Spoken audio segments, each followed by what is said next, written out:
समन्ता चक्रवालेषु अत्रा गच्छन्तु देवता सद्धम्मं मुनिराजस्य सुनन्तु सग्गमक्कदं धम्मश्रवण कालो अयं बदन्ता धम्मश्रवण कालो अयं बदन्ता धम्मश्रवण कालो अयं बदन्ता नमो तस् भगवतो अरहतो सम्मा सम्बुद्धस्स नमो तस् भगवतो अरहतो सम्मा सम्बुद्धस्स नमो तस् भगवतो अरहतो सम्मा सम्बुद्धस्स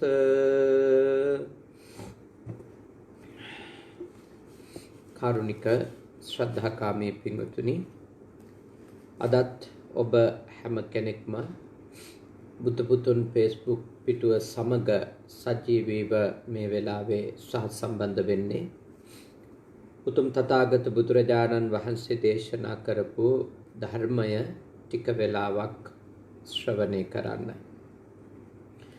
අද විශේෂ පුණ්‍යානුමෝදනා කිරීමක් තිබෙනවා.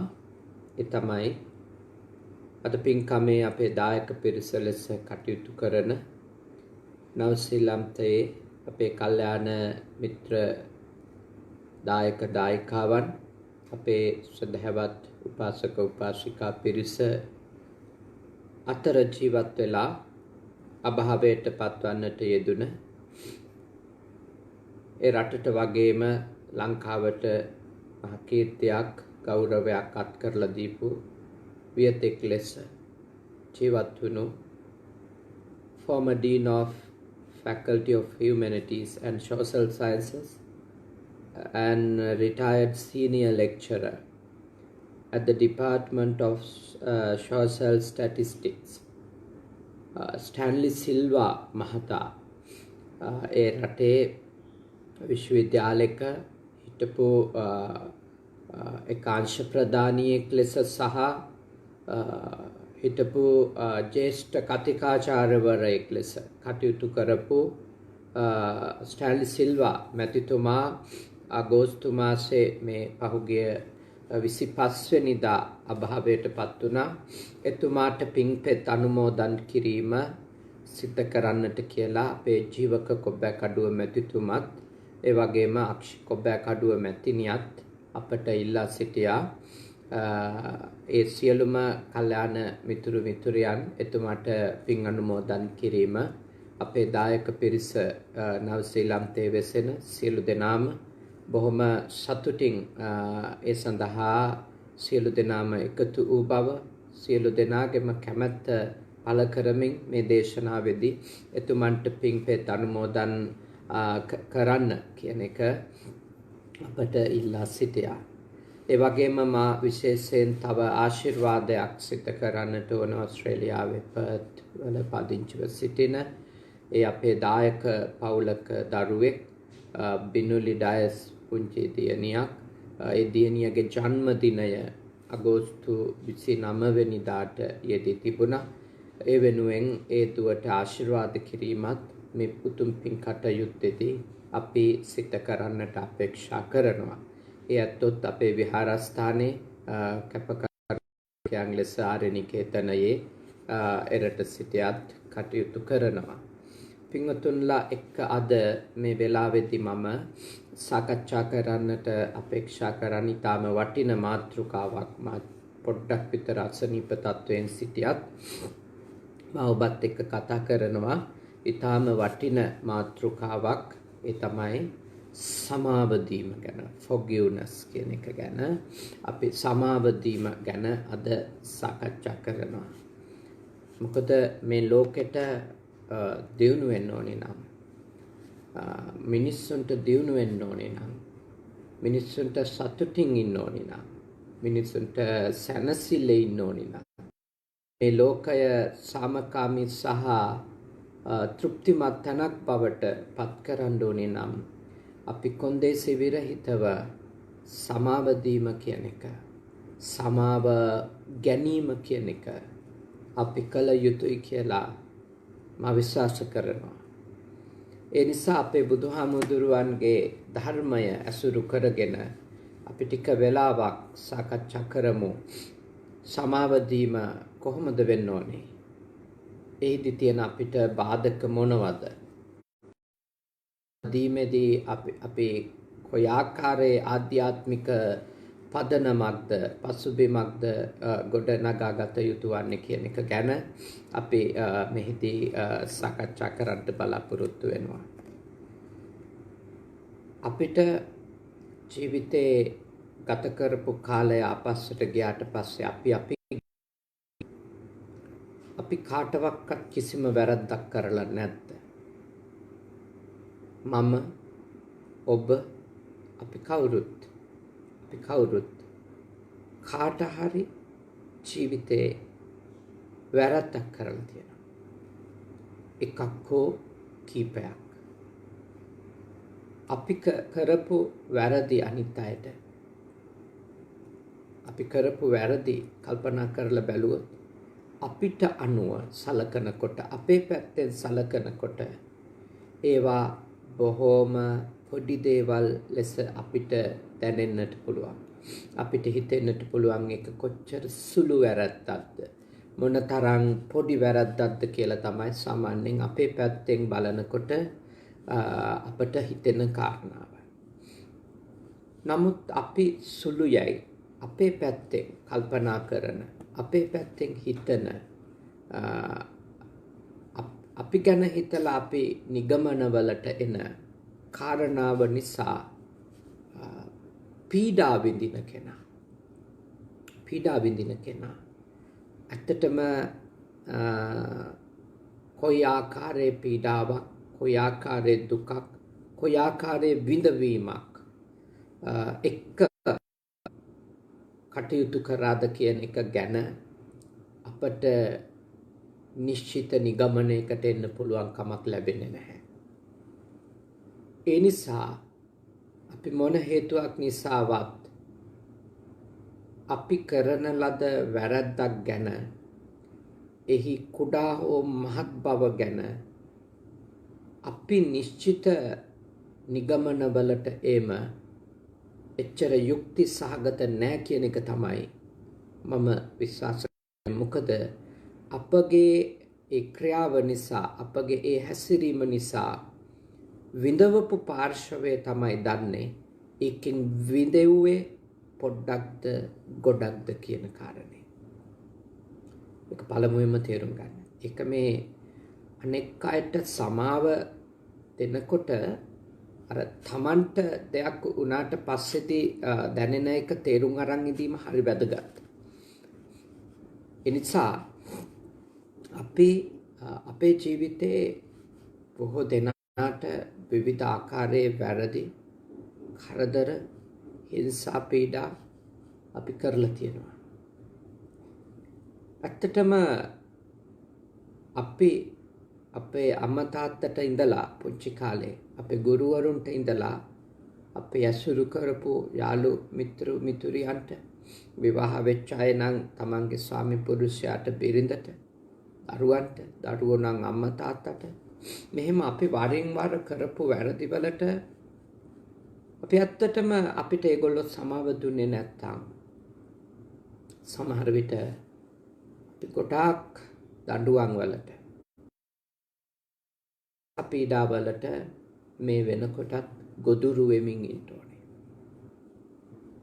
ඇත්තටම අපිට බොහෝ දෙනෙක් සමාව දීලා තියෙනවා ජීවිතේ. බොහෝ දෙනෙක් අපි වෙනුවෙන් අත්හැරීම් කරලා තියෙනවා.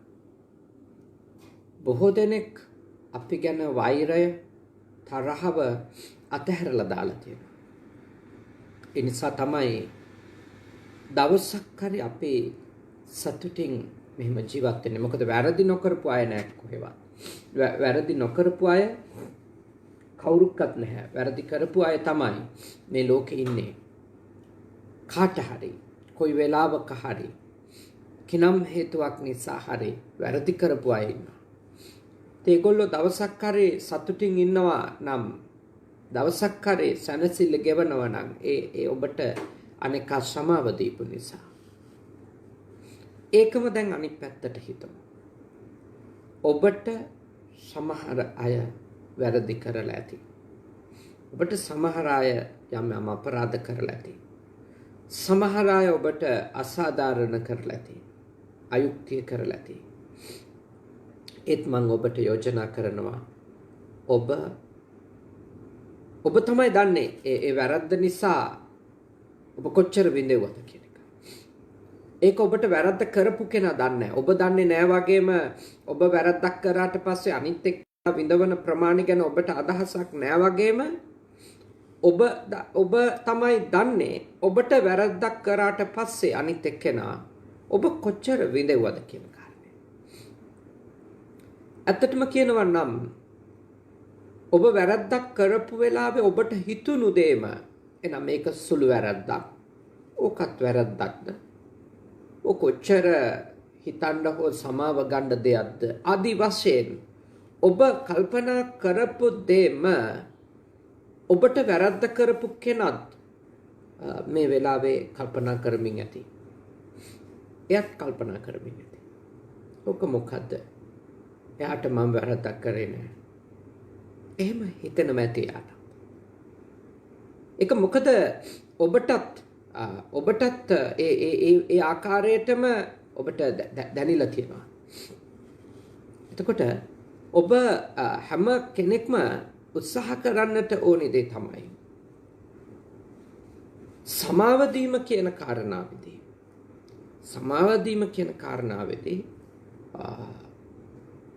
තමන්ට වෙච්ච වැරද්ද වගේම තමන්ගෙන් වැරද්දක් වුණාට පස්සේ තමන්ට හිතුණු විදිය මොකද්ද කියලා තමන් කරපේ ශාසනයේ ගත්තොතින් ඇත්තටම සමාව ගැනීම කමා කිරීම කියන එක අපේ ශාසනයේ හරියට අගය කරන එකක්. හරියට අගය කරන අපේ ශාසනයේ කමා කිරීම කියන එක. සමාව දීම කියන එක. දැන් බලන්න අපි පුංචි කාලේ ඉඳලම අපේ ලොකු හමුදුරුවන්ට උදේට සහ හැන්දෑවට වන්දනා කරනවා. ලොකු හමුදුරුවන්ට බුදුන් වැඳලා ඉවර වුණාම අපි ලොකු හමුදුරුවන්ට වන්දනා කරනවා අපි පුංචි කාලේ. අපේ පොඩි නමලත් ඒ විදිහට මම ඉන්නවා නම් මට වන්දනා කරනවා මම නැතත් මා සහ අනිත් ගුරුවරු සිතේ තබාගෙන මේ වන්දනා කරනවා මේ ගුරුවරුන්ට. ඒ වන්දිනකොට කියන්නේ ඕකාස ద్వාරත්තේන කතං සබ්බං අපරාධං කමත මේ බන්තේ ඕකාස කමාමි බන්තේ. ඕකාස ద్వාරත්තේන කතං සබ්බං අපරාධං කමත මේ බන්තේ. ස්වාමීනි දවල් දවසේ හරි සන්ධ්‍යාවේ හරි මම ඔබට යම්කිසි වැරද්දක් කරා නම් කතං සබ්බං අපරාධං කමත මේ බන්තේ. කමත කියන්නේ කමා කරන්න ස්වාමීනි. ඒකට මට සමාව දෙන්න හාමුදුරුවනේ. හිමියනේ ඒකට මට සමාව දෙන්න. කමත මේ බන්තේ. ඕකාස කමාමි බන්තේ.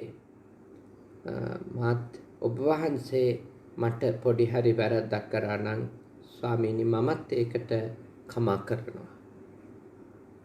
බලන්න කොච්චර ලස්සන මේ සංස්කෘතියද. කොච්චර ලස්සන පුහුණුවක්ද ඒක. ගුරුවරයාගෙන් කමාව ඉල්ලනවා. ඒත් ගුරුවරයා කමා කරන්න කියලා ඉල්ලීමක් කරේ නැතත් මමත් ඔබ වහන්සේගෙන් මට පොඩි හරි දෙයක් වුණා නම් මාත් ඒකට ඔබ වහන්සේවත් සමාව දීමෙන් අත්හරිනවා කියන. ඒ සම්බන්ධව තරහක් ක්‍රෝධයක් තියාගන්නේ නැහැ කියන එක හැම උදෑසනකම හැම සන්ධ්‍යාවකම පන්සල්වල පොඩි හමුදුරුලා වැඩිහිටි හමුදුරුලා ගාව වන්දනා කරලා අනිවාර්යයෙන්ම පුහුණු වෙනවා. ඇත්තට මේක හොඳ දෙයක්. දැන් මට උදේට වෙන්නේ නැහැ. නමුත් මම හැන්දෑවට අනිවාර්යෙන්ම කොච්චර දුර බැහැරක බණක් කියලා ආවත් මම බුදුන් වඳිනවා සත්‍ය පෙන්න පෙර. ඊට පස්සේ මගේ ලොකු හමුදුරුව අපවත් වෙලා තියෙන්නේ. නමුත් ලොකු හමුදුරුවන්ගේ ඡායාරූපයට මම උන්වහන්සේ සිහියේ තබාගෙන ගාථාව කියලා ඒ විදියට කමා කරනවා. මොකද මම යම් වැරදි කරලා තියෙනවා කියලා. ඒ වැරදි කියන්නේ අපරාධ නෙමෙයි. සමහර වෙලාවට එයාගේ හිත රිදෙන මට්ටමේ ආගියුමන්ට්, එයා එපයි කියපුවා කිරීම, එක මම දන්නවා. දැන් එයා අපවත් වෙලා එයා ජීවත් වෙද්දී මට සමහර වෙලට මං හිතනවා මම හොඳ කමා කිරීමක් කරේ නැහැ කියලා. එතකොට මම ඒ සම්බන්ධව මේ මානසිකව පිළිගන්නවා. මං ඒක නිවැරදි කරගන්න උන්වහන්සේ ජීවමානව නැතත් මම මගේ මනසට කියලා දෙනවා මම එයාට වැරදි විදියටයි ඒ වෙලාවේ කතා කරලා තියෙන්නේ. ඒ වෙලාවේ වැරදි විදියටයි ඒ මගේ ගුරුවරයා සම්බන්ධව කටයුතු කරලා තියෙන කියලා මම පුද්ගලිකව මගේ මනසින් පිළිගන්න දෙයක්. මම ඔබට චෝදනා කරනවා ඔබත් ඒ වගේ දේවල් ගැන සැලකිලිමත් වෙන්න කියලා. ඔබේ අම්මා ගැන, ඔබේ තාත්තා ගැන, ඔබේ බිරිඳ හෝ සැමියා ගැන, ඔබේ දරුවෝ ගැන, ඔබට උදව් කරපු යාළුවෝ අසල්වාසීන් ගැන, ඔබත් එක්ක වැඩ කරපු අය ගැන ඔබ පොඩ්ඩක් කල්පනා කරන්න. සමහරට ඔබටත් ඇති ඒ විදිහේ වරදකාරී හැඟීම්. අදටත් මම කියන්නේ නැහැ මගේ කාටවත් වැරද්දක් වෙන්නේ නැහැ කියලා. සමහර වෙලාවල් වලට මගෙන් අදටත් වැරදි සිදු වෙන වෙලාවල් තියෙනවා. මම හිතන්නේ නැහැ ඒක වැරද්දක් කියලා.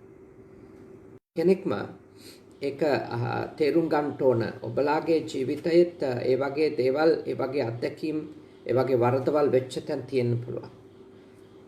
ඔබට සමාව දෙන්න දුෂ්කර ඇයි?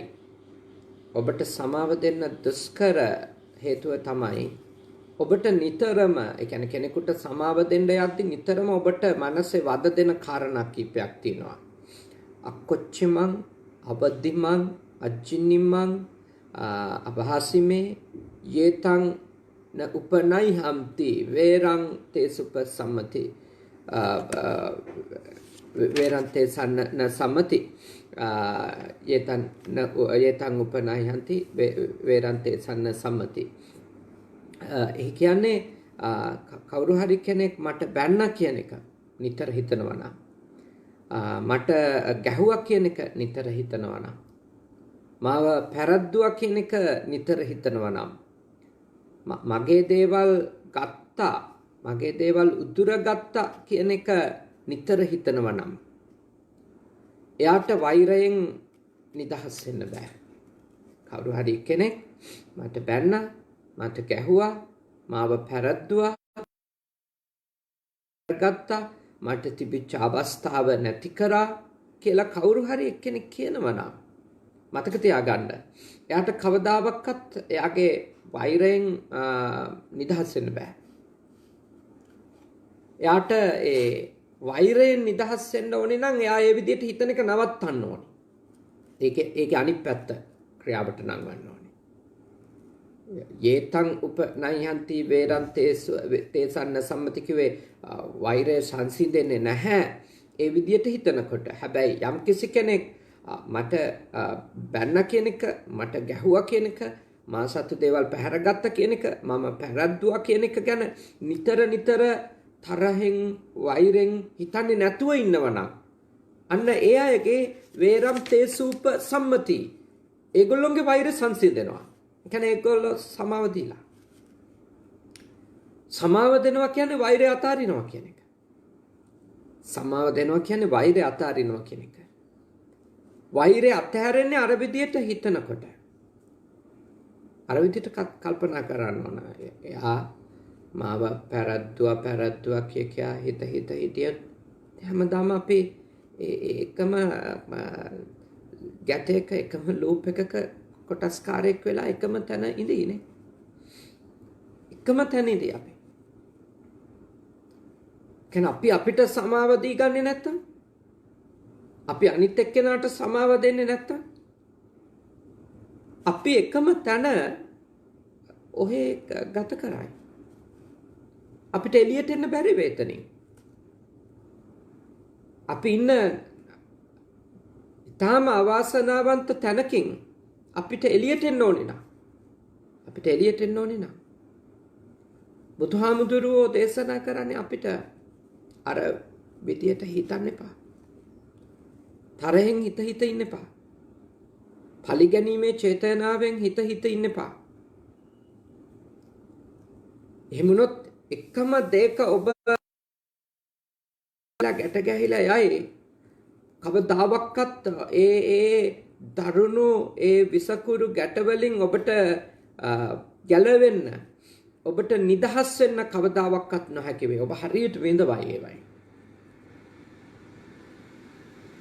ඇත්තටම කියනවා නම් අනිත් එක්කෙනාට සමාව දීම කියන්නේ මොකක්ද? ඇත්තටම පළවෙනිම තමන් නිදහස් වීමනේ. මම කාට හරි සමාව දෙනවා කියන එකේ අදහස මම නිදහස් වෙනවා කියන එක. මම කාට හරි සමාව දෙන්න සූදානම් නැහැ කියන එකේ අදහස. මම තව තවත් එකම දෙක එකම තැනක පල් වෙමින් ගැට ගැහිලා හිරකාරෙක් වෙලා මම ඉන්නවා කියන එක. කෙනෙකුට හිතනවා මෙහෙම අතෙන් එකම වැරද්ද දිගටම කරනවා නම් ඒත් සමාව දෙන්න ඕනේද කියලා. එයා වෙනුවෙන් නෙමෙයි ඔබ වෙනුවෙන් සමාව දෙන්න කියලා මම ඔබට යෝජනා කරනවා. මොකද හේතුව එකම වැරද්ද කවුරු හරි කෙනෙක් දිගටම කරනවා කියන එකේ අදහස මම නම් හිතන්නේ තාම යාට ඒක වැරද්දක් කියලා තේරිලා නැහැ. එච්චරයි. සමහරු ඉන්නේ එකම විදියට දිගටම මිනිස්සුන්ට කරදර කර හිංසා කර නින්දා අපහාස කර පීඩා කර වද දිදී හරියට මේ එහෙම ඉන්නවා. අපි ඒගොල්ලොන්ගෙන් පීඩා විඳලා සමාජයට සමාව දෙනවා. ආයෙත් එකම කරනවා. බොරු කියනවා. සමාව දෙනවා. ආයෙත් බොරු කියනවා. පීඩා කරනවා, කපටිකම් කරනවා, සමාව දෙනවා, ආයෙත් කපටිකම් බොරුම කරනවා. ඉතින් ඒ වගේ අය ගැන ඒ වගේ අයටත් ඉතින් අපි සමාව දෙන්න ඕනි. කවද වෙනකන්ද වගේ බොහෝ වෙලාවට බොහෝ අයට ප්‍රශ්න තියෙනවා. ඉතින් මම කියන්නේ යාට ඒක තේරෙන්නේ නැත්තම් අපිට කරන්න දෙයක් නැහැ ඒකට. එයා ඒ වැරදි නැවත කිරීම නවතලා දායි එක්කෝ යාට තේරිච්ච දවසක එක්කෝ යා මැරිලා ගියපු දවසක. ඉතින් ඔබ හිතේ අපි එතකන් සමාව දෙන්න ඕනේද කියලා. ඔබට සැනසෙල්ලින්න ඕන නම් සමාව දෙන්න. ඔබට සතුටින් ඉන්න ඕන නම් සමාව දෙන්න ඕනේ. හේතුව නැත්නම් යා වැරද්ද කරලා එයා සෝරි කියලා සමාව වෙන්න කියලා එහෙම එයා ඉන්නවා. එයා ඉන්නවා එහෙමනේ. නමුත් මතක තියාගන්න අපි එයා කරපු වැරද්ද ගැන හිත උදේට කන්නේ නැහැ, දවල්ට කන්නේ නැහැ. සමහරට උදේට දවල්ට කන්නේ නැතුව රැට මොනවා හරි ටිකක් යන්තම් උගුරතේ මාගෙන රැ එළි වෙනකන් කල්පනා කරනවා. ඉතින් කවුද නැස්ති වෙලා තියෙන්නේ? සමාව දෙන්නේ නැතුව ඉඳීම ඇතුලේ කවුද විනාශ වෙලා තියෙන්නේ? මනසින් සම්පූර්ණයෙන්ම කෙනෙකු සම්බන්ධව තිබෙන වෛරය, ක්‍රෝධය මම යෝජනා කරනවා අතහැරලා දාන්න. ඒ අතහැරලා දෑමෙන් ඔබට කොටක් ප්‍රයෝජන ලැබෙන්න පටන් ගන්නවා. ඔබ ඇත්තටම අලුතින් ඉපදෙනවා වගේ එකක් වෙනවා. ඔබ කාට හරි තියෙන වෛරයක්, ක්‍රෝධයක් අතහැරලා ඔබ පටන් ගන්නවා කියන්නේ දවස ඇත්තටම කිව්වොත් ඔබ අලුතින් උප්පත්තිය ලබනවා වගේ එකක්. නව උපතක් ඒක ඔබට. මොකද හේතුව අර ඔබ වෛරය ක්‍රෝධය එක ඉදිරි කොච්චර මේ ඔබ මොනතරම් අඳුරක දින්නේ. මොනතරම් කළුවරයිද ඔබේ ජීවිතේ? කිසිම දෙයක් පුළුල්ව පේනවද තරහෙන් ක්‍රෝධෙන් ඉනකොට? කිසිම දෙයක් ලස්සන දකින්න පුළුවන්ද? මොනව කෑවත් රහත් දැනෙනවද? කොච්චර වතුර මල යටට වෙලා හිටියත් නෑවන් දැනෙන සුවය විඳින්න පුළුවන්ද? සමහරලාට ටැබ්ලට් එකක් අරන් නිදා ගන්නවා ඔබ. ඒත් වෛරෙන් ක්‍රෝධෙන් ඉඳිද්දී ඔබට ලස්සනට හොඳට නිදා ගන්නවත් ලැබෙනවද? වෛර ක්‍රෝධේ අතහැරලා දැම්මොත් සුඛං සුපතිනේ. සතුටින් සැපසේ නිදා ගන්න ලැබෙනවා. මම ඔබට යෝජනා කරනවා වෛර ක්‍රෝධේ අතහරින්න බය වෙන්න එපා. ඒකට ලැජ්ජ වෙන්න එපා. ගොඩක් අය හිතන සමාව දීම හරි ලැජ්ජාවක්. මම එයාට සමාව දුන්නොත් මම ලැජ්ජා වුණා වෙනවා. නෑ. කවදාවත් ඔබ කාට හරි සමාව දීම කියන්නේ ඔබ ලැජ්ජාවටපත් වීමක් නෙමෙයි.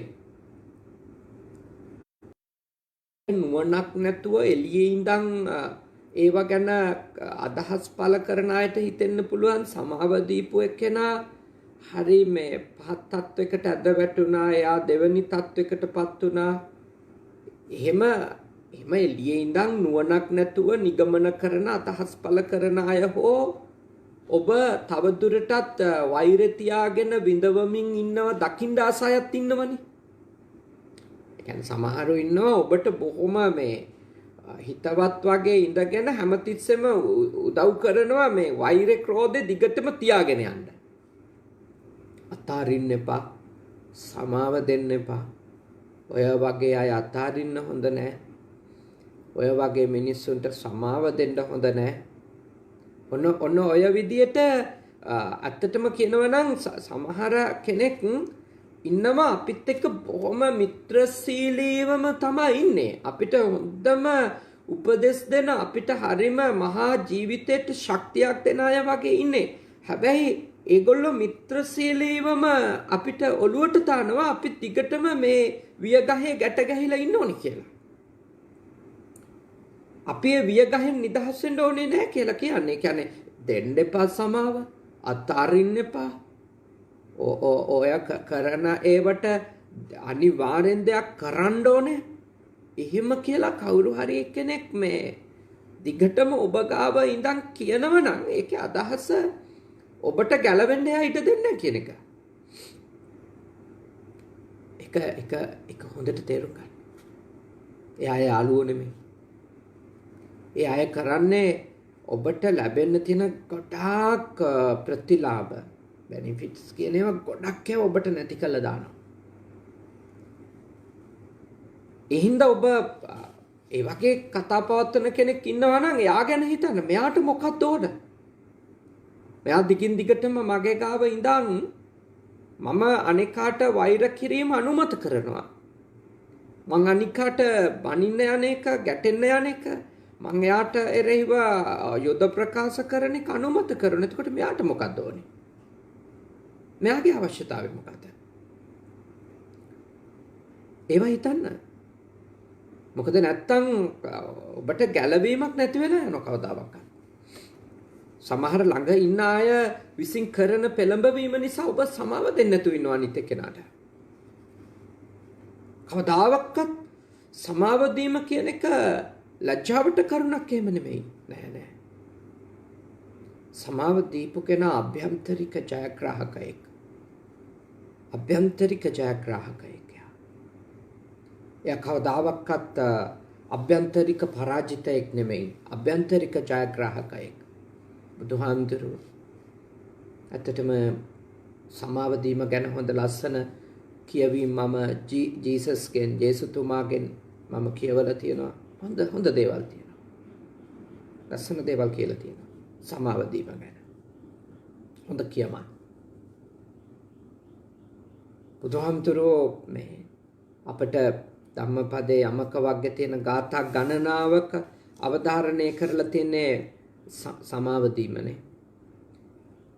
ජපානයේ කියන රට අපිට ගොඩක් උදව් කරපු රටක්. ගොඩක් උදව් කළා තියෙනවා.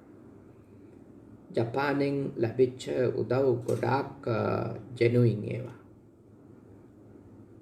ජපානයෙන් අපිට ලැබිච්ච මේ ත්‍යාග ගත්තත් ඒවායි හරිම ක්වොලිටි දේවල් තියෙන්නේ.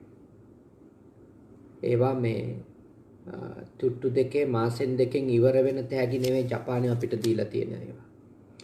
ඔවුන් එච්චර අපිට මිත්‍රශීලී වුණේ අපේ රටේ ඉඳපු රාජ්‍ය නායකයෙක් එක්තරා වෙලාවක ලෝක බලවතුන් අභිමුවති සඳහන් කළා ජපානය සම්බන්ධව ප්‍රතිපත්තිය වෙන්න ඕනි නහි වේරේන වේරානි සම්මන්තිද කුදාචනං අවේරේනච සම්මන්ති ඒස ධම්මෝ සනන්තනෝ වෛරයෙන් වෛරය කවදාවක්වත් සංසිඳෙන්නේ නැහැ. වෛර කරන තැනට වෛර නොකර හිටියොත් තමයි අවෛරයෙන් විතරයි වෛරය සංසිඳෙන්නේ කියලා ජපානය සම්බන්ධ තීරණාත්මක සංවාදයකදී ලංකාවේ හිටපු රාජ්‍ය නායකයෙක් වන ජයජාවාදන මැතිතුමා ප්‍රකාශනය කළා. ලෝක බලවතුන් ජපානයේ දෙස හෙළපු දෘෂ්ටිය වෙනස් කරන්න. ඒ වෙලාවේ ඒ ප්‍රකාශනය හේතුණා. මම ජපානයට ගියපු වෙලාවක එක විහාරස්ථානයකට ගියා. ඒ ජපාන් පන්සලේ ජයජාවාදන මැතිතුමාගේ පිළිරුවක් අඹලා තියෙනවා. මං ඇහුවා ඇයි කියලා. ඒ හාමුදුරුවෝ කිව්වා මෙතුමා ඔබ වහන්සේලාගේ රටේ ඉඳපු රාජ්‍ය නායකයෙක්. හැබැයි මෙතුමා එදා කරපු ප්‍රකාශය ඔබ වහන්සේලාගේ රට පුංචි රටක් වුණාට ලෝක බලවතුන්ගේ ඇස් අරවන්න තරම් බලවත් ප්‍රකාශයක් ඒ කෙරුණේ. ඒ බුදුහාමුදුරුවන්ගේ ප්‍රකාශයක් ඒකයි. එතනින් තමයි ජපානය අද ඉන්න තලයට එන්න බොහෝ උපකාරවත් වුණේ කියලා. එනිසා පින්වතුනි අපේ බුදුහාමුදුරුවෝ අපිට උගන්වලා තියෙන්නේ වෛරෙන් කවදාවත් වෛරය සංසිඳෙන්නේ නැහැ කියන එක. කෙනෙකුට වෛර කරද්දී අපිත් එයාට වෛර කරලා කවදාවත් ඒ වෛරය ඉවර වෙන්නේ නැහැ. කෙනෙක් අපිට වෛර කරද්දී අපි දිගටම යාට සමාව දීමෙන් පමණයි ඒ වෛරය ඉවර වෙන්නේ. එකට හොඳම උදාහරණය අපිට බුදුහාමුදුරුවන්ගේ ජීවිතෙන් පේනවා. දේවදත්ත කියන හාමුදුරුවෝ දිග්ගටම පන්සලේ ඉඳගෙන බුදුහාමුදුරුවන්ට වෛරී දේවල් කරා. උන්වහන්සේගේ ශ්‍රාවක පිරිස ભેද බින්න කරන්න හරියට කටයුතු කළා. යමාන්තික අදහස් ඉදිරිපත් කරලා අනිත් ආකර්ෂණය වෙන විදි. දැන් පාංශු කුලික විය යුතුයි. ජීවිතාන්තයේ දක්වා භික්ෂූන් නිර්මාංශික විය යුතුයි. භික්ෂූන් වෘක්ෂ මූලික විය යුතුයි. ඔය විදියට සාමාන්‍යයෙන් ටිකක් මේ යම් කෙනෙක් ආකර්ෂණය කරගන්න පුළුවන් මට්ටමේ කතානේ. එතකොට ඒ වගේ කතා පොදු සමූහයක් ඉන්න තැන විවිධත්වයෙන් යුක්ත සමූහයක් ඉන්න තැන කිව්වම එතන ව්‍යාකූල වෙනවා. ඉතින් ඇත්තටම කිව්වොත් දේවදත්ත හාමුදුරුවෝ බුදුහාමුදුරුවන්ගේ ශාසනය දෙපළු කරන්න හරියට උත්සාහ කළා. එක වෙලාවක 500 නමක් වෙන් කරගෙන ගයා ශීර්ෂයට ගියා කියලා සඳහන් කරනවා මේ බණ පොතේ. ඒ හාමුදුරුවෝ එච්චරට මේ ભેද කිරීමට උත්සාහ කළා තියෙනවා. කොච්චර කරදරයක්ද ශාසනික ගුරුවරයෙක්. දැන් මට මගේ පන්සලේ චූටි පිරිසයි ඉන්නේ. ඒ වුණත් මෙතන ඉන්න කවුරු හරි හාමුදුරු කෙනෙක් මේ පොඩි හාමුදුරුලා ભેද කරන්න හදනවා නම් එහි ප්‍රධානියා විදියට මට කොච්චර මනසට එක කරදරයිද. බුදුහාමුදුරුවෝ බුදු වෙච්ච නිසා ඒ දේවල් වලින් උන්වහන්සේගේ මනස ගැටෙන්නේ හෝ ඇලෙන්නේ නැහැ. උන්වහන්සේ බුදු වෙලානේ. නමුත් උන්වහන්සේ ඒ සමූහයේ මඟ පෙන්වන්න ලෙස ඒවා කළමනාකරණය කරන්න උන්වහන්සේට කොච්චර වෙලාවක් කැප කරන්න වෙනවද? තව කෙනෙකුට හොඳ දෙයක් කියලා දෙන්න උත්සාහ කරන්න තියෙන වෙලාව. ඉන්න හොඳට හිතන්න. බුදුහාමුදුරුවෝ යහන්ට සමාව දුන්නා. ඊට පස්සේ දුනුආයෝට කප්පම් දීලා බුදුහාමුදුරුවන්ට විද්දවන්න හැදුවා කියනවා. ඒත් සමාව දුන්නා. ඊළඟට බුදුහාමුදුරුවන්ට මේ ගල් පෙරලන්න උත්සාහ කළා. ඒත් සමාව දුන්නා. බුදුහාමුදුරුවෝ ගාවට රැද්ගොව්වන්ට කප්පන් දීලා රාප්පොවලා නාලාගිරි කියන හස්තිය ආයුවා කියලා කියනවා. ඒ ඔක්කොම කරලත් බුදුහාමුදුරුවන්ට දිගටම වැරදි කරදී බුදුහාමුදුරුවෝ දිගටම යාට සමාව දුන්නා. ඒක ඇත්තටම බුදුහාමුදුරුවෝ මුළු ලෝකෙටම සමාව දෙන මනසක් නෙතේ. බුදු වුණා කියන්නේ හේට්‍රඩ් කියන එක සම්පූර්ණයෙන්ම අයින් වෙලානේ. දැන් අපිට මේක අභියෝගයක් වෙන්නේ අපේ ඇතුලේ දේශය කියන මූලය තාම තියෙනවා. අපිට තරහ කියන මූලය තාම තියෙන හින්දා තමයි අපිට මේක අමාරු. හැබැයි අපිට උනත් තාම තරහ කියන මනෝභාවය තිබුණත් අපි ගාව අපිට ඒ forgiveness කියන ඒ උතුම් ධර්මයේ සමාව දීම කියන උතුම් ධර්මයේ පුහුණු කරන්න පුළුවන්. සමාව දීමෙන් ලැබෙන ප්‍රයෝජන ගැන හිතනවා. මට වෙලාවකට හිතෙනවා සමාව දීම කියන්නේ ලොකු දඬුවමක් නේද කියලා වෙන. ඒ කියන්නේ කෙනෙකුට ඒ කියන්නේ දැන් මට සමාව ලැබිච්ච තියෙනවා. ඒ සමාව ලැබිච්ච දේවල් අනිකට මගෙන් වැරද්දක් වුණාම මට සමාව ලැබිච්ච අවස්ථා තියෙනවා ගුරුවරුන්ගෙන් වැඩිහිටියන්ගෙන් විවිධ පාර්ශව වලින්. ඔබ හිතන්න එතකොට අවස්ථා කීයක් නම් මොන තරම් අවස්ථා ප්‍රමාණයක් නම් මම මානසිකව විඳවලා තියෙනවද මම එයාට වැරද්දක් කරාට එයා මට සමාව දුන්නනේ කියලා. එතකොට මට හිතිලා තියෙන එකක් තමයි කියන්නේ එයා සමාව දීලා එයා නිදහස් වුණා. හැබැයි එයාගේ සමාව දීම නිසා මට අර තවදුරටත් සතුටින් ඉන්න තිබිච්ච අවස්ථාව එක්තරා විදියකට නැති වුණා මම නිවැරදි කියලා හිතාගෙන. නිවැරදි කියලා හිතන් ඉන්න පුළුවන් නේ අපිට අනිත් එක්කෙනත් එක්ක රණ්ඩු වෙවින්නකොට.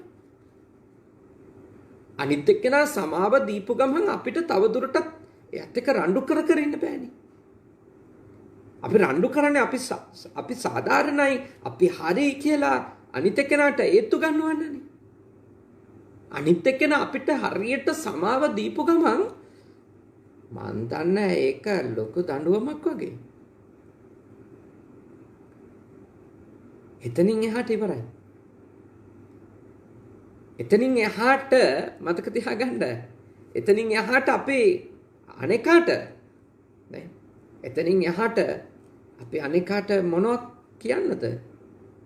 කොහොමද අනිත් එක්කෙනාට මේ දඬුවම් මේ හිංසා කර ඉන්නේ?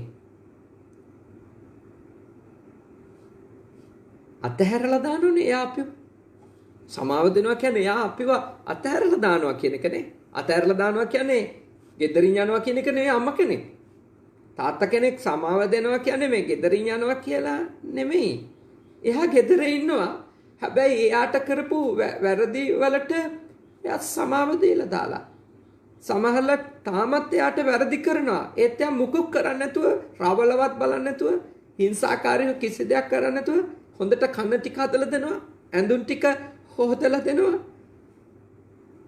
ඊට එහා දඬුවම් තියෙද මිනිහෙකුට? ඕක මිනිහෙකුට පොල්ලකින් ගහලා දැම්මොත් එහෙම මට වැරදි කරා මිනිහට දැනේද? මේක හොඳට තේරුම් ගන්න. මේවා ජනප්‍රිය නැහැ. මේවා ජනප්‍රිය වෙන්නේ මොලේ තියෙනවා නම් තමයි මිනිස්සුන්ට කල්පනා කරන්න පුළුවන් නම් මේවා ජනප්‍රියයි.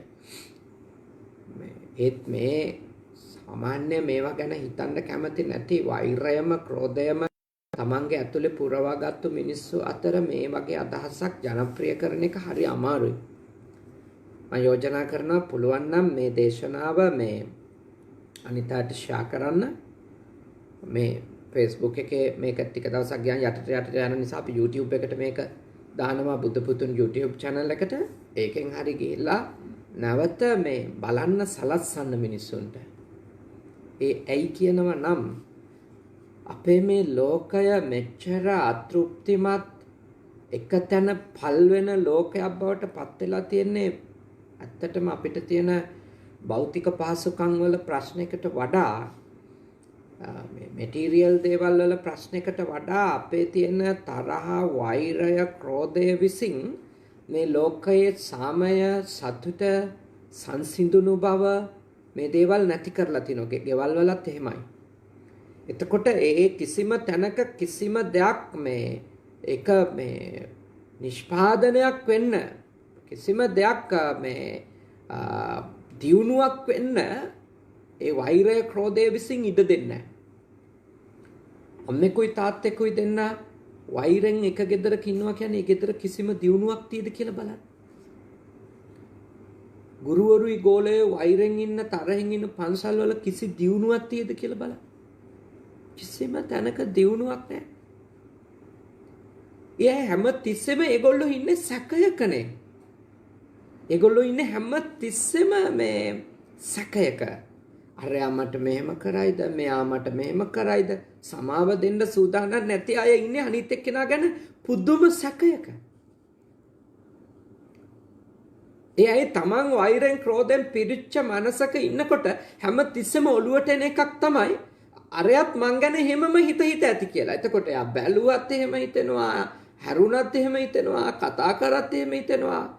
ඔක්කොම හිතෙන්නේ ඇත්තටම කිව්වොතින් හැම වෙලාවකම හිතෙන්නේ මේ අරයා මට මොකක් හරි කරන්න බලාගෙන ඇති කියලා. බුද්ධිමත් හොඳ බෞද්ධයෝ වෙන්න. ඥානවන්ත මිනිස්සු වෙන්න. ඔබ කොයි ආගමේ වුණත් කමක් නැහැ. බෞද්ධ අය, මුස්ලිම් අය, කතෝලික, හින්දු. ඔබ කොයි ආගමේ වුණත් කමක් නැහැ. බුද්ධිමත් වෙන්න. ඇත්තටම සමාව දීම කියන්නේ ගැඹුරු තේරුම් ගැනීම තමයි. ගැඹුරු තේරුම් ගැනීම. දේවල් වල පවතින తాවකාලික බව තේරුම් ගත්ත අය සමාව දෙනවා.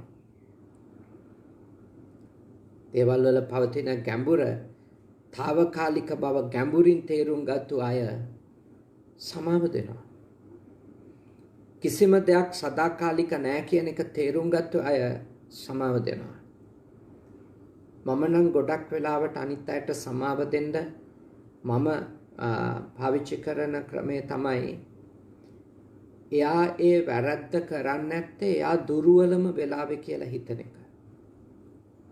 මම එහෙම හිතනවා. මොකද නැත්තම් මට මේ ගොල බාලයෝ හදද්දී හරි දුෂ්කරයි. ඒගොල්ලෝ කරන සමහර දේවල් ගැන තරහ එනවා මට. වෛරයක් ආවේ නැති වුණාට තරහ එනවනේ, ද්වේෂය එනවා. ඉතින් මම එතකොට හිතන එකක් තමයි මම මේ ආයතනේ පාලනය කරන අනිත් පොඩි හඳුරුලටත් මගේ ප්‍රධාන ශිෂ්‍යයින්ටත් කියලා දෙන දෙයක් තමයි මේ කෙනෙක් අපිට වැරද්දක් කරන්නේ එයා දුර්වලම වෙලාවේ කියන එක. එයා දුර්වලම වෙලාවේ තමයි අපිට මේ කරදරයක් කරා නම් අපිට හිංසාවක් කරා නම් කරලා තියෙන්නේ එයා බලවත් නම් මනසින් එහෙම කරන්නේ නැහැ කියන එක. එක්ක එයා තරහ නිසා දුර්වල වෙලා, එක්ක එයා ආසාවකින්ද දුර්වල වෙලා, එක්ක එයා හදාගත්තු පොඩි ඊර්ෂියාවකින්ද දුර්වල වෙලා. ඉතින් එහෙම දුර්වල වෙච්ච මිනිහෙක් තමයි අපිට කරදරයක් කරන්නේ ගොඩක් වෙලාවට. ඉතින් මම එහෙම කල්පනා කරාම මට ඇත්තටම ගොඩක් පොඩි හඳුරලට සමාව දෙන්න මට කරපු වැරදි වලට අවස්ථාවක් හම්බෙලා තියෙනවා. හයිය ඇවිල්ලා තියෙනවා. මොකද අපේ හිත අපිට සමාව දෙන්න සමහරලාවට උදව් කරන්නේ නැහනේ. හිත මේ නයිසර්ගිකවම හිත අපිට ඇවිල්ලා උදව් කරන්නේ නැහැ මේ අනිත් එක්කෙනාට සමාව දෙන්න කියලා. ඒ නිසා අපි මේ අපි මනසට පුහුණු කරන්න ඕන සමාව දීම. සමාව දීම කියන එක අපි මනසට පුහුණු කරන්න ඕන. මනසට පුහුණු කරොත් සමාව දීම කියන එක ඒක අවබෝධයෙන් බයට හෝ නිවට කමට නෙමෙයි. අවබෝධයෙන් තේරුම් අරගෙන අපි පුහුණු කරොතින් මතක තියාගන්න ඉස්සෙල්ලම ලාභය ලැබෙන්නේ Tamanට. ඒ කියන්නේ අපි සමාව දුන්නොතින් ඉස්සෙල්ලම ලාභය ලැබෙන්නේ Tamanටනේ. ඒක කොහොමද ඉස්සෙල්ලම අපිට ලාභය ලැබෙනවා කියන්නේ?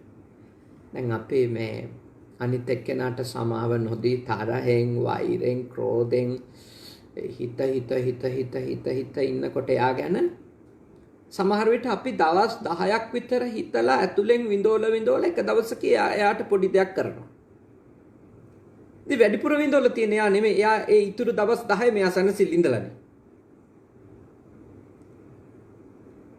එයාට මොකක් හරි චූටි දෙයක් කරනකම් දවස් 10ක්ම අපි විඳෝලනේ. මම නම් ඔන්න ඔය විදියෙන් තමයි හිතන්නේ සමාව දෙන්න මගේ මනස පුරුදු කරගන්න. මම දවස් 10 15 20 මාස ගණන් සමහර විට වෛරෙන් හිත සැලසුම් හත තව තොරතුරු රැස් කර ඉඳලා මම විඳවනවද එක දවසකදී යාට කරන දෙයක් වෙනුවෙන් නැත්තම් මම අතෑරලා දාලා මාත් සැනසෙල්ල ඉන්නවද?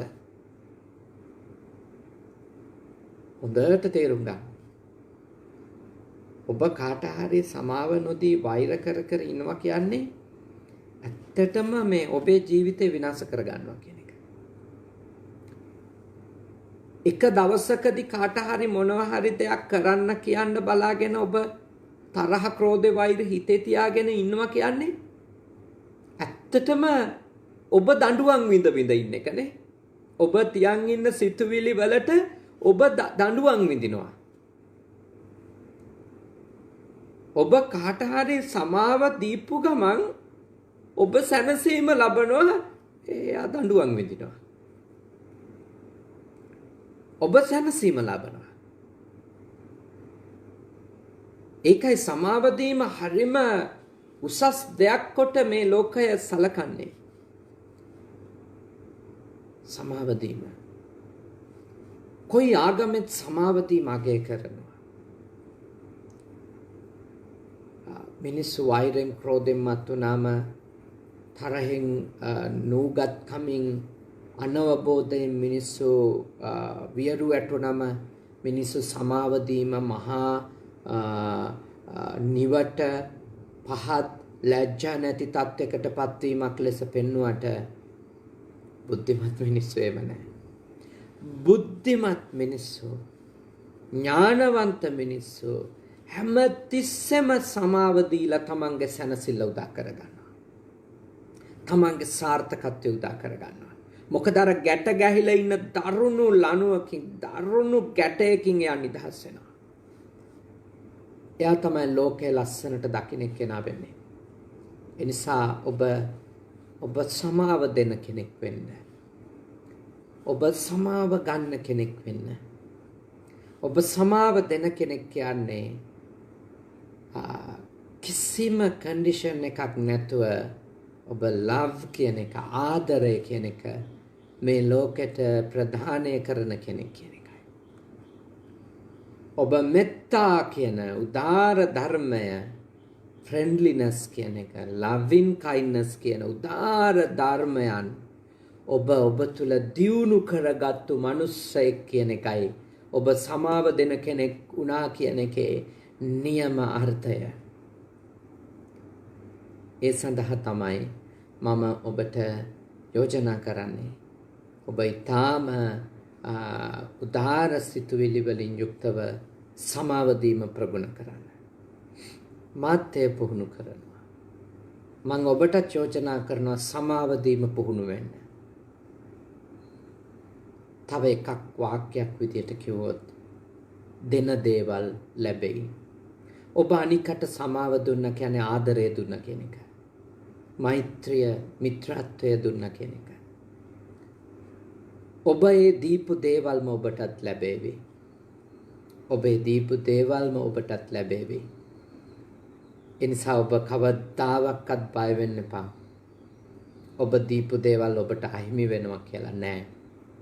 ඔබ දීපු දේවල්ම ඔබට ලැබෙයි. ඊටාම ශ්‍රද්ධාවෙන් අද මේ උතුම් පින් කටයුත්ත නිමා වෙන වෙලාවේ අපේ නව ශ්‍රීලන්තේ මගේ ආරණිකේතන භික්ෂු පුහුණු මධ්‍යස්ථානයේ කැපකරු දායක පිරිසක් ඉන්නවා. විවිධ නගරවල වෙලින් මුල් කරගෙන අනිකුත් බොහෝ නගරවල මම බණ කියලා ඒ රටට වැඩම කරාට පස්සේ හමු වෙච්ච අපේ ජීවක මහත්මයාත් අක්ෂිනෝනත් නිසා මුණ ගැහිච්ච හොඳ සත්පුරුෂ තරුණ පිරිසක් වැඩිහිටි පිරිසක් ඉන්නවා. ආරණිකේතනයේ පවත්වාගෙන යන්න විශාල දායකත්වයක් අපිට ලබා දෙන හැම මාසෙකම අපිට ශක්තියක් වෙන. ඉතින් ඒ පිරිසගේ කල්යාණ මිතුරෙක් හිටපු වැඩිහිටියෙක් හිටපු අංශ ප්‍රධානියෙක් විශ්වවිද්‍යාලයක ඒ වගේම හිටපු ජ්‍යෙෂ්ඨ කතිකාචාර්යවරයෙක් ස්ටැන්ලි සිල්වා මැතිතුමා එතුමාට අපි මේ පින් අනුමෝදන් කරමු. එතුමා මේ පින් අත්කර ගනිත්වා සුවපත් වෙත්වා. ඒ වගේම අපේ කල්යාණ මිත්‍ර දායක පිරිස නමින් මියගිය සියලු නෑයන්ටත් බුද්ධ පුතුන් Facebook පිටුව ඔස්සේ වගේම බුද්ධ පුතුන් YouTube channel එක ඔස්සේ මේ දේශනාව ශ්‍රවණය කරන සියලු දෙනාගේම නමින් මියගිය නෑයන්ටත් මේ පින් අත් වේවා. උතුම් අමා මහ නිර්වාණයම අවබෝධ වේවා. සාදු සාදු සාදු. ඒ වගේම ඊයේ ජන්මදිනය සමරපු අපේ දායක පවුලක පොඩි දුවෙක් පිනුලි ඩයස් දුවටත් නිදුක් බව නිරෝගී බව සුවපත් බව ලැබේවා. අධ්‍යාපන කටයුතු දිනෙන් දින දියුණු කරගන්නට ඒ දුවටත් දෙවියන්ගේ ආශිර්වාද ලැබේවා. මේ පින් අනුමෝදන් වන දෙවියන්ගේ ආශිර්වාදයෙන් මේ දරුණු වසංගතයක් පැතිරෙමින් තියෙන කාලේ ලංකාවාසී පිරිසටත් ලෝකවාසී අපේ සියලුම ජනතාවටත් සියලු ජාතීන්ට ආගම්වලට අයත් සියලු දෙනාටත් රැකවරණය ලැබේවා. නිදුක් බව නිරෝගී බව සුවපත් බව උදා වේවා. දෙවියෝ මේ පින්බෙලෙන් අමා මහ නිවනම අවබෝධ කරත්වා. සාදු සාදු සාදු. අවසාන වශයෙන් ඔබ අප හැම දෙනාට දෙවි දේවතාවුන්ට මියගිය සියලුම ඥාතීන්ට මේ පින් කුසල් පාරමී වේවා. මේ භවයේ පුරාම ඔබට සත්පුරුෂ ඇසුර ලැබේවා. කල්යාණ මිත්‍ර ඇසුර ලැබේවා. සද්ධර්මයම අසන්නට ලැබේවා. ධර්මානුධර්ම ප්‍රතිපත්ති පුරන්නට ඉක්මන් භවයකදී නිවන් දකින්නට මේ පින් කුසල් අපිට පාරමී වේවා. සාදු සාදු. ආකාසට්ටා ච බුම්මට්ටා දේවා නාග මහිත්‍තිකා පුඤ්ඤන්තං අනුමෝදිත්වා චිරන් රැක්කන්තු ශාසනං. ආකාසට්ටා ච බුම්මට්ටා දේවා නාග මහිත්‍තිකා පුඤ්ඤන්තං අනුමෝදිත්වා චිරන් රැක්කන්තු දේශනං. ආකාසට්ටා ච බුම්මට්ටා දේවා නාග මහිත්‍තිකා පුඤ්ඤන්තං අනුමෝදිත්වා චිරන් රැක්කන්තු මම් පරන්ති. හැම දිනාටම තුන් සරණයි.